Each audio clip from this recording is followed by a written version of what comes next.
Olá, esse daqui é o primeiro de uma série de 4 vídeos, mais um complementar, no qual a gente vai falar de escolha envolvendo risco. É um tema importante em teoria microeconômica, em teoria econômica em geral, tá? E a minha apresentação vai ser dividida em 4 partes, tá? A primeira parte, que vai ser o vídeo esse vídeo de agora, né? Eu vou tratar de uma abordagem ao problema de escolha envolvendo risco, chamada uma abordagem de mercados contingentes, né? Ou de utilidades estado a estado, se vocês quiserem. Tá? A segunda parte eu vou apresentar, tá, uma abordagem complementar de mercados contingentes, na verdade, que é chamada abordagem de utilidade esperada de von Neumann e Morgenstern. Tá? Na terceira parte eu vou explorar um pouquinho mais o resultado apresentado no segundo vídeo. No terceiro vídeo a gente vai falar de chamadas medidas de postura diante do risco, tá? Baseadas na ideia de utilidade esperada. E no quarto vídeo eu vou falar de um conceito que é interessante para aplicações do ponto de vista da teoria das finanças e da teoria de tomada de decisão, que é o conceito de dominância estocástica, ok? Então vão ser 4 vídeos e eu vou ter um vídeo, digamos assim, com uma forma de apêndice, que vai ser um vídeo falando sobre um resultado conhecido como paradoxo de Alé. Então vamos começar com o nosso primeiro vídeo. Bem, para falar da relevância, né, do problema da escolha envolvendo risco, vamos mudar um pouquinho o nosso foco para uma questão macroeconômica, né? Então, na teoria macroeconômica, a gente tem a teoria do crescimento econômico e, basicamente, né, quase toda a teoria do crescimento econômico reconhece, né, que existe alguns fundamentos importantes para o crescimento econômico, né, que estão relacionados a, primeiro, há 3 formas de investimento, se a gente quiser pensar assim, né? Primeiro, investimento em capital humano, né? As pessoas mais qualificadas são mais produtivas e, portanto, geram mais produto. Segundo, investimento em capital físico, né? As pessoas que trabalham com mais recursos produtivos são mais produtivas, eu vou ter mais produto por hora trabalhada. E terceiro, né? Investimento em pesquisa e desenvolvimento. Novas tecnologias podem aumentar a produtividade das pessoas e, portanto, também gerar mais benefício mais em termos de bens produzidos por hora trabalhada. Bem, ocorre que todas essas decisões, né, são decisões de investimento que implicam algum sacrifício hoje para receber mais no futuro. E ocorre que quanto vai ser recebido a mais no futuro é quase sempre uma variável incerta.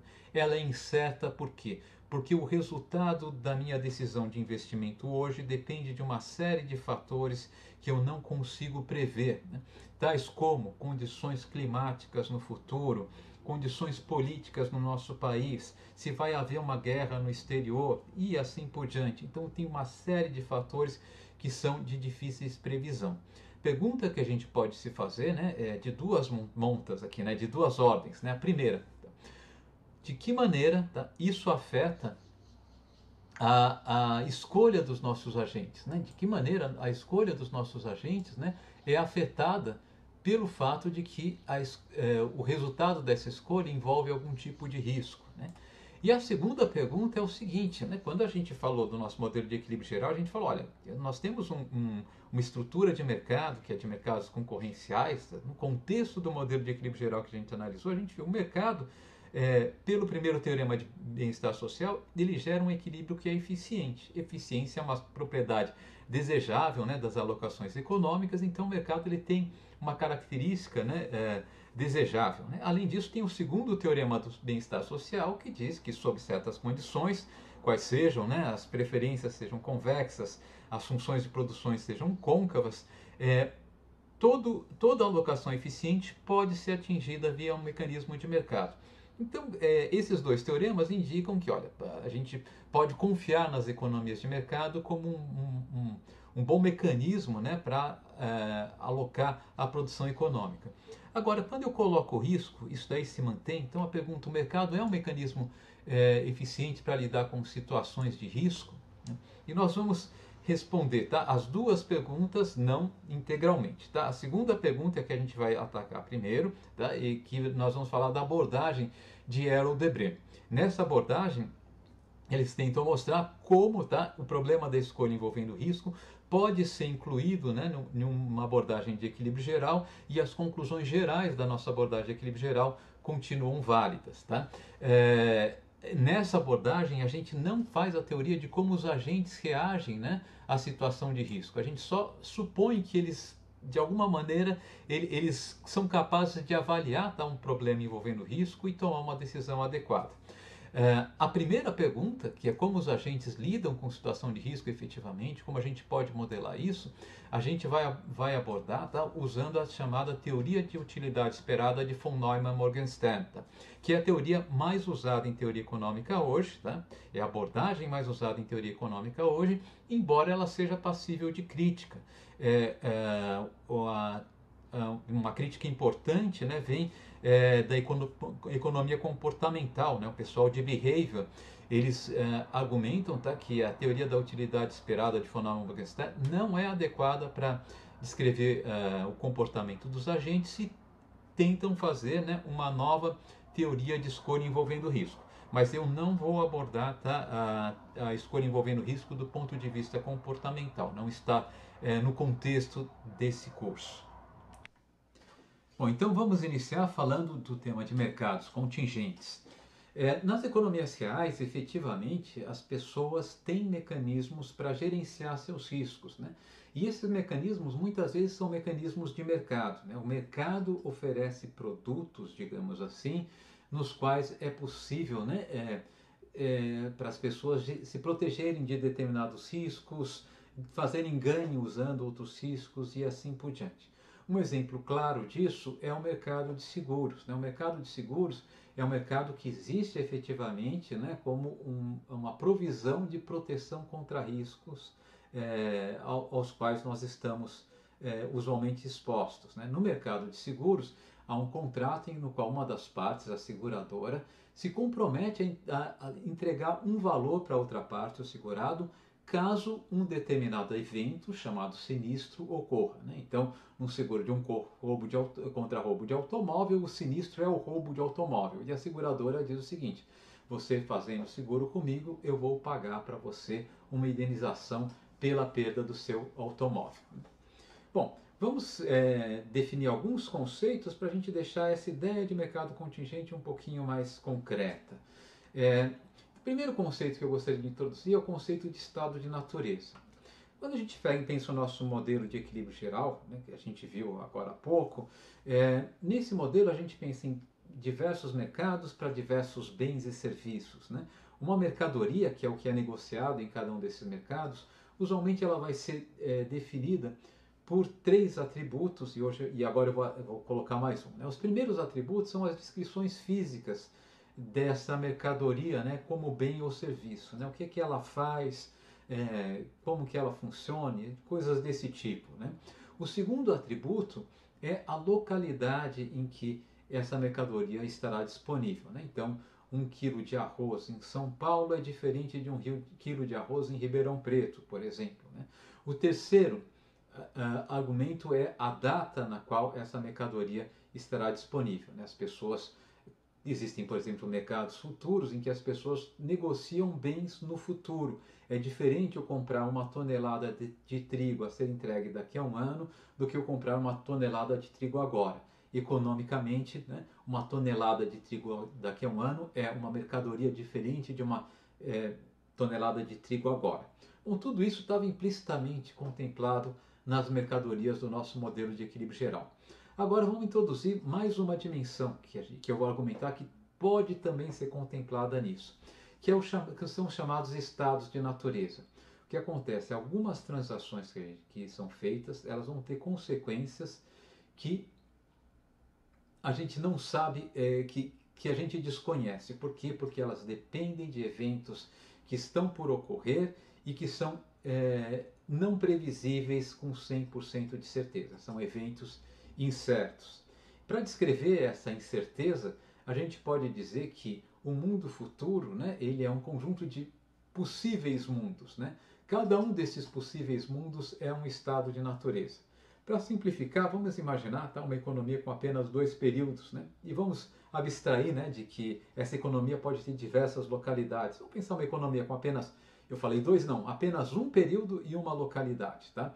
Esse período, né, ele tem duas datas, a data do início do período e a data do final do período. No início do período, os agentes tomam decisão, fazem negócios, e no final do período, tá, eles vão ter o resultado das suas decisões.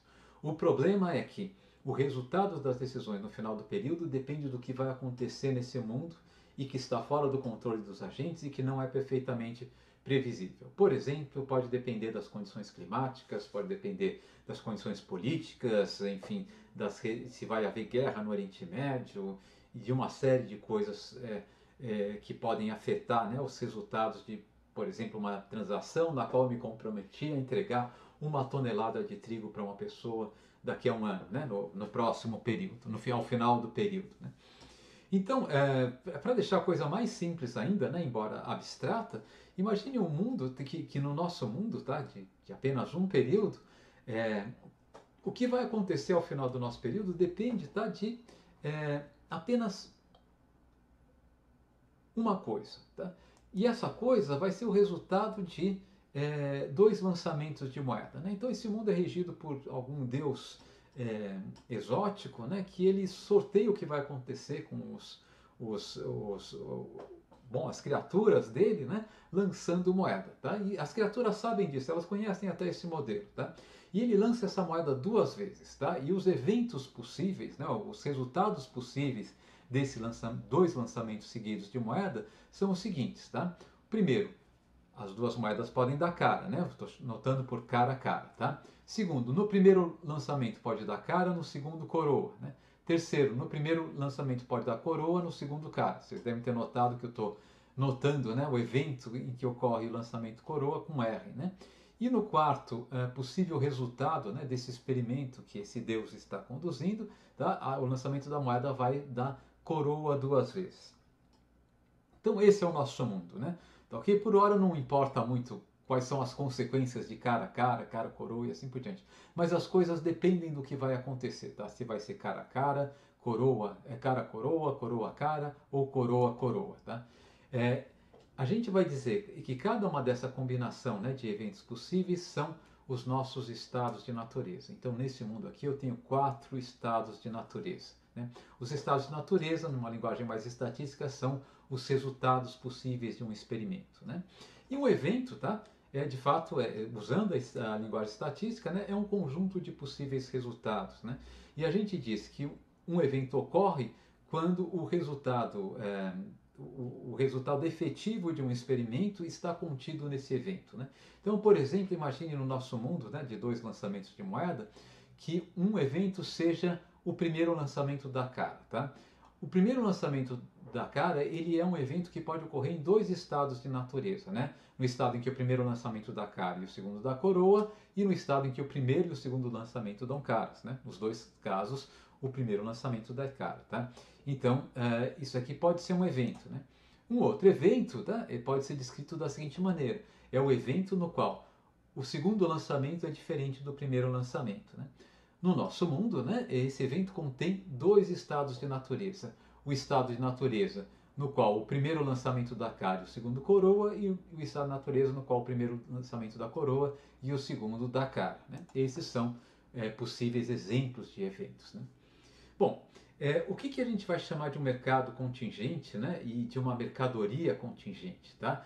Em um mercado contingente, numa mercadoria contingente, no mercado contingente, né, no mercado que contempla contingências, uma mercadoria vai ser definida não apenas, né, em termos da localidade, da data na qual e das características físicas dessa mercadoria, né, mas também, né, da contingência na qual essa mercadoria vai ser entregue, tá? Do evento no qual essa mercadoria vai ser entregue. Então, por exemplo, se eu fizer um contrato no qual me comprometo a entregar, tá, 1 tonelada de trigo em Ribeirão Preto daqui a um ano, bom, esse é um contrato no qual eu vendi uma mercadoria que está contingente ao evento que tem todos os possíveis resultados da natureza. Eu disse que eu vou entregar 1 tonelada de trigo, eu tenho que entregar 1 tonelada de trigo independentemente do que ocorra. Né? Mas eu posso fazer um contrato, né, com uma mercadoria contingente a um, estado, a um conjunto de estados mais restritos. Eu posso fazer o seguinte, olha, eu fiz um contrato no qual eu vou entregar 1 tonelada de trigos em Ribeirão Preto daqui a um ano, caso não chova no inverno desse ano na região sul do Brasil mais do que tantos centímetros de água, né? Então eu fiz um contrato condicionado a uma condição climática. Eu posso ter diversos contratos com essa cara, né? Um contrato de seguro, claramente, né, é um mercado contingenciado a um seguro, né? A seguradora se compromete a pagar o valor do meu automóvel caso ocorra o evento em que meu automóvel seja roubado. E em mercados contingentes, mercadorias definidas, né, com base em eventos, ou seja, que serão disponibilizadas apenas na ocorrência de um evento, são negociadas. Se eu tenho mercados contingentes, tanto consumidores quanto empresas podem realocar, né, o seu risco, a sua distribuição de consumo e de produção entre diversos estados de natureza, simplesmente refazendo suas escolhas, né? Por exemplo, um consumidor ele pode fazer um plano de consumo contingente, né? Ele pode escolher, ele pode de alguma maneira afetar quanto ele vai poder consumir de cada bem em cada estado de natureza, né? Operando nesses mercados contingentes. Então vamos fazer um exemplo. Para exemplificar, considere o seguinte exemplo, né, bem simplificado. Imagine um mundo em que existam apenas 2 estados futuros possíveis. Tá? Um estado B, do inglês bad, que é um estado ruim, em que eu tenho um consumidor que vai ter parte de sua riqueza destruída, né? Parte de seu patrimônio destruído. Tá? E um estado G, que é o estado bom, no qual o patrimônio desse consumidor vai ser mantido intacto. Tá? Então, o nosso consumidor ele não sabe se ele vai estar no estado B ou no estado G. Tá? Então, ele pode ter uma riqueza menor ou uma riqueza maior, conforme ocorra o estado B ou o estado G, ele não sabe quem vai ocorrer. Tá? Esse consumidor tem preferências que dependem exclusivamente, tá, de quanto ele vai ter no estado B e de quanto ele vai ter no estado G. Né? Quer dizer, hoje ele vai estar, ele olha para o futuro dele e diz, eu sou feliz porque vou ter muito nos 2 estados, estou triste porque vou ter pouco nos 2 estados, e é claro, uma série de situações intermediárias. Né? E suponha também que esse consumidor ele existe um mercado de seguros, né, que permite que esse consumidor troque de posição. Né? Ele pode aumentar a riqueza dele no estado B, desde que ele aceite, tá, reduzir a riqueza dele no estado G. Tá? Para deixar um pouquinho mais parecido com o que é o contrato de seguro hoje, né? Imagine que as seguradoras falem o seguinte, olha, você vai me pagar independente, para fazer o seguro, você vai me pagar uma taxa que independe do que vai acontecer no futuro, você vai me pagar de qualquer jeito. Tá? E essa taxa aqui vai ser um valor gama por real que você vai segurar. Tá? Então imagine que gama seja igual a, digamos, 10% e eu queira segurar R$100. Né? Nesse caso eu vou ter que pagar R$10 para a seguradora, independentemente do que ocorra. Tá? Mas se eu segurei, né, R$100 contra o estado B, isso quer dizer que a seguradora, caso ocorra o estado B, ela vai me pagar de volta R$100. Então, liquidamente, se ocorrer o estado B, eu vou receber da seguradora R$90. Né? R$10 que eu paguei, tá? eu vou perder, mas ela me devolve R$100 e o resultado líquido é R$90. E se ocorrer o estado G, né, eu vou perder, né, em relação ao que eu teria no estado G se não tivesse feito seguro, R$10. Vou ter que pagar R$10 para a seguradora. Então, isso daqui é o contrato de seguro que eu estou imaginando que a seguradora ofereça para o nosso consumidor, ou que o mercado de seguros ofereça para ele. Então, claramente, existe um trade-off. Ele pode aumentar o consumo dele no estado B, desde que ele abra mão do consumo dele no estado G. Para deixar um pouco mais claro esse trade-off, vamos definir a seguinte notação. Tá? O nosso consumidor, inicialmente, caso ele não faça seguro, ele vai ter uma riqueza WB0 no estado B e uma riqueza WG0 no estado G. Né? WB0, a gente está supondo, menor do que WG0. Né? Se ele fizer o seguro, tá? Vamos supor, ele vai segurar um valor K. Tá? E com esse valor K, ele passa a ter agora uma riqueza WB, tá? No estado B e uma riqueza WG no estado G. Né? Claro, essa riqueza WB e essa riqueza WG, elas vão depender, né, do montante segurado K. Né? Se o meu consumidor segurar um grande valor K, ele aumenta a riqueza WB e reduz a riqueza WG. Né? Qual que é a expressão, né, que diz isso? Na verdade, o que vai acontecer? Se o nosso consumidor segurou um valor K, tá? Quando ocorre... Eu acho que eu pulei pulei aqui um pouquinho, né, da nossa apresentação. Se ele segurou o valor K, quando ocorre o estado bom, tá? Ele vai ficar com WG0, que é o que ele ficaria caso não tivesse feito seguro, menos gama vezes K, que é o que ele vai ter que pagar para a seguradora. Tá? Se ocorrer o estado ruim, tá? Ele vai ficar com WB0 mais K, ele ganha K de volta da seguradora, mas ele vai ter pago gama vezes K para a seguradora. Então o resultado líquido dele ele vai ficar com WB0 mais K vezes 1 menos gama. Ok? Bom, resolve a primeira equação para gama, substitui o resultado na segunda equação, tá? E reajustemos. Eu vou deixar para vocês checarem isso, é uma álgebra bem simples, né? Vocês vão chegar à seguinte relação, tá? Aqui está a seguinte relação. É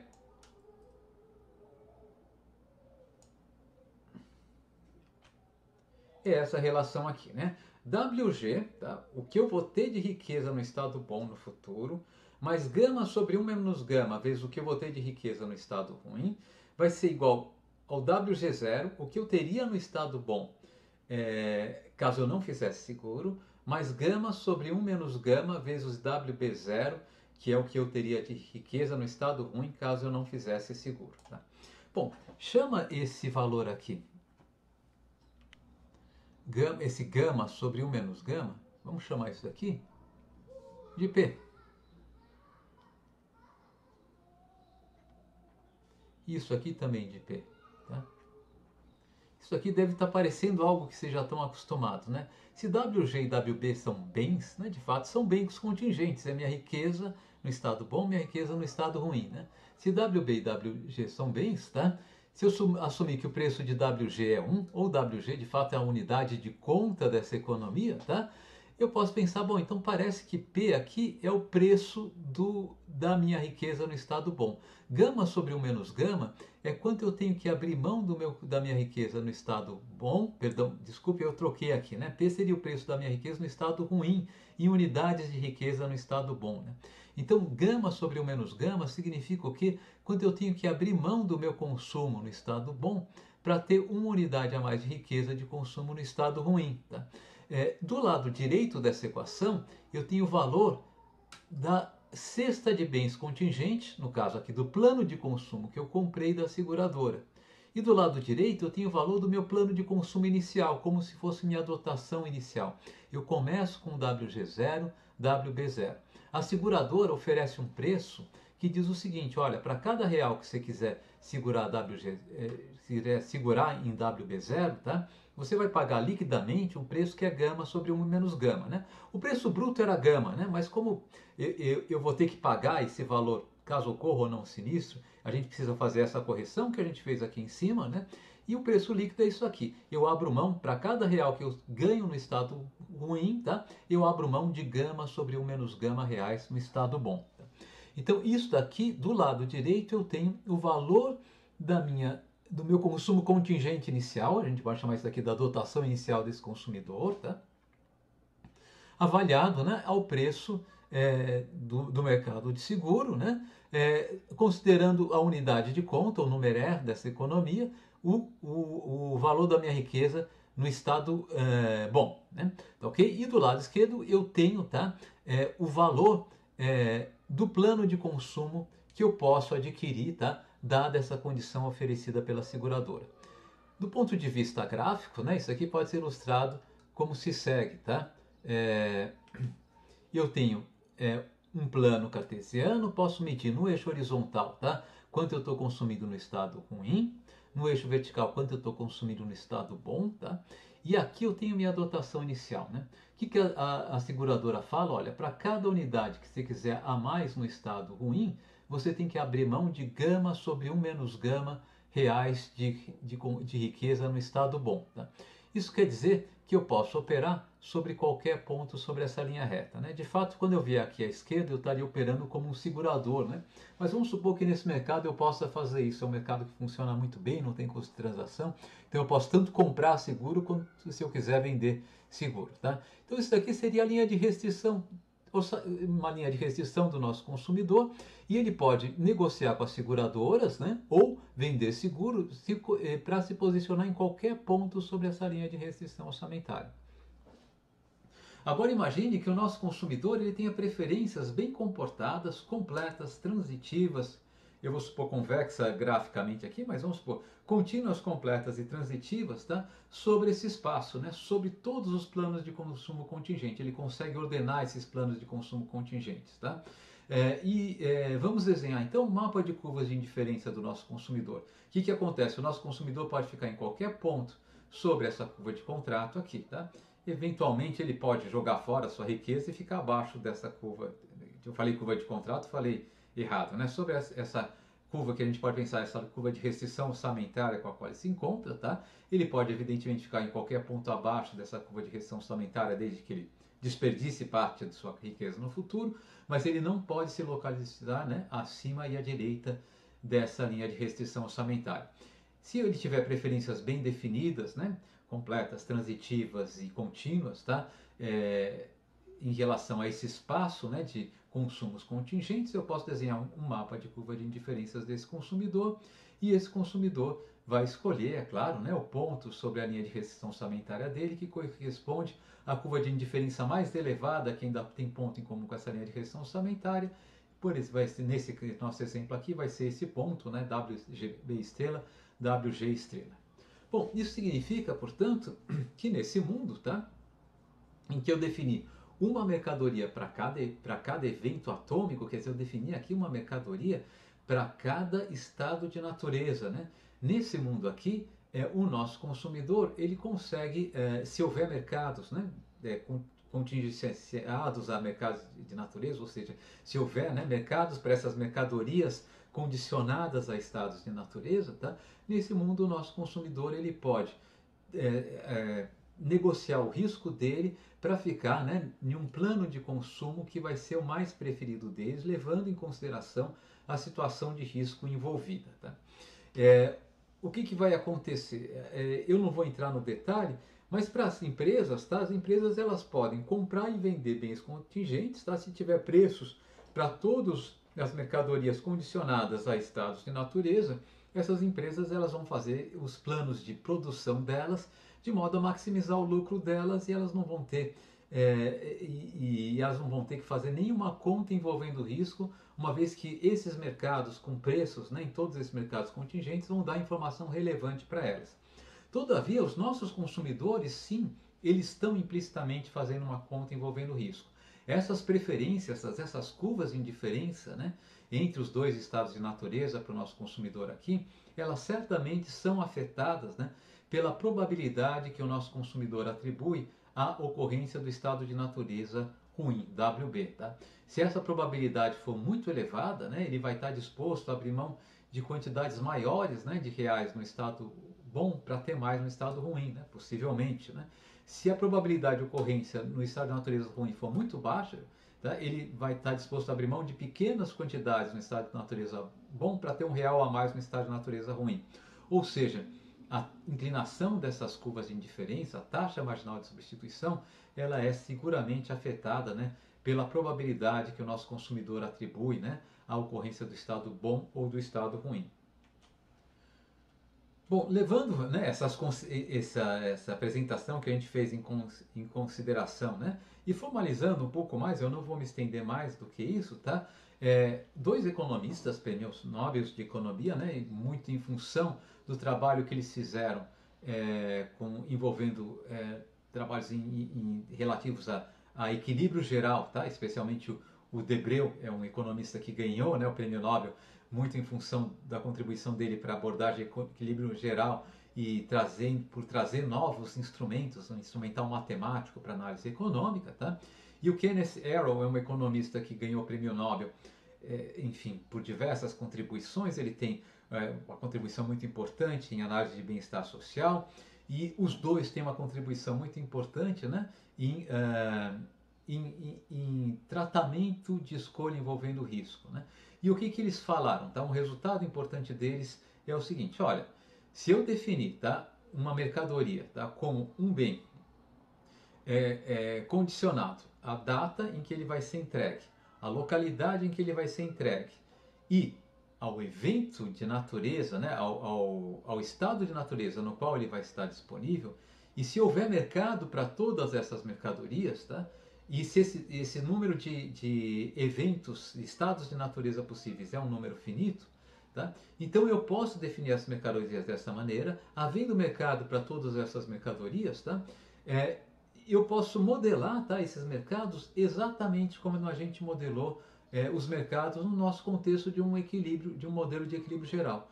Ou seja, tudo que foi dito para o nosso modelo de equilíbrio geral vale para um modelo em que está incluindo escolha envolvendo risco, desde que, né, eu tenha mercados definidos, tá, para todas as mercadorias contingentes. Todas as mercadorias contingentes a estados de natureza, tá? A gente pode chamar essas mercadorias de mercadoria atômica, né? Porque ela é contingente a um estado único de natureza, a um evento atômico, né? Ou mercadoria de Herold-Debreu, tá? Então, se todas as mercadorias de Herold-Debreu tiverem mercado, tá? O Herold-Debreu diz valem todos os resultados que a gente obteve para o nosso modelo de equilíbrio geral. E, em particular, né, a gente sabe que no modelo de equilíbrio geral competitivo, dadas as hipóteses implícitas e explícitas do nosso modelo, né? Entre elas que não externalidade no consumo ou na produção. Tá? O equilíbrio em mercado geral competitivo é uma alocação eficiente. E sob algumas condições, né? Notadamente as preferências dos consumidores, se as preferências dos consumidores forem convexas, né? E as funções de produção das empresas forem côncavas, toda alocação eficiente pode ser um equilíbrio da economia. Então, o Herold-Debreu fala, olha, eles falam, né, as economias de mercado podem, pelo menos potencialmente, né, oferecer um mecanismo para que os agentes gerem seus riscos, tá, e de uma maneira eficiente, né, tal que o resultado final dessa economia seja eficiente. Bom, esse resultado do Herold-Debreu é muito poderoso do ponto de vista teórico, né, mas ele carece, né, de algo que muitas vezes a gente quer entender. A gente quer entender, de fato, como, né, o risco de ocorrência de diversos eventos, né, a probabilidade de ocorrência de diversos estados de natureza afeta as preferências dos consumidores, né? Como, né, aquela curva de indiferença que a gente havia desenhado, né, de um consumidor entre consumo, riqueza no estado bom e riqueza no estado ruim, ela é afetada quando aumenta a probabilidade de ocorrência de um dos estados, né? E para falar sobre isso, a gente vai ter que ir agora para outro contexto e falar da teoria da utilidade esperada. E isso será feito no nosso próximo vídeo.